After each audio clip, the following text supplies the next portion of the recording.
Sorry madam. ఒక్క murder, ఒక్క murder. సునామీలో ఎంతో మంది చచ్చిపోయారు. తిత్లీ తుఫాన్ లో 100 మంది చచ్చిపోయారు కదా, వాటి మీద కేసు పెట్టారా? ప్రకృతి వైపరీత్యాలకి మనుషులు చేసే మర్డర్లకి తేడా తెలియదు తింగరదానికి. ఎందుకు బేబీ అంత టెన్షన్ పడతావు? ఆ తెనాలను కూడా లేపేస్తే పోలా? లేపేయడానికి వాడు నిద్రపోవట్లా, అలర్ట్ గా ఉన్నాడు. లేపేస్తాడు. మనం గెలవాలంటే ఒకటి ఆ తెనాలి రామకృష్ణ భయపడాలి, లేదా ఆ సాక్షులు భయపడాలి. ఆ పని చూడండి. ఈ విషయం మాకు వదిలేయండి మేడం. వాళ్ళని ఎలా భయపెట్టాలో మేము ఆలోచిస్తాం. ఇంట్లో ఎవరు లేరా? ఖాళీ చేసి వెళ్ళిపోయారు సార్. ఎక్కడికి వెళ్ళారా ఏమన్నా తెలుసా? ఏమో తెలియదు సార్. 4 రోజుల క్రితం ఇక్కడే ఉన్నారనా?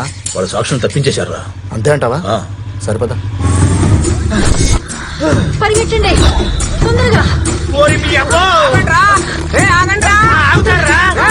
మా మేడం మీద కేసేస్తారా మీరు?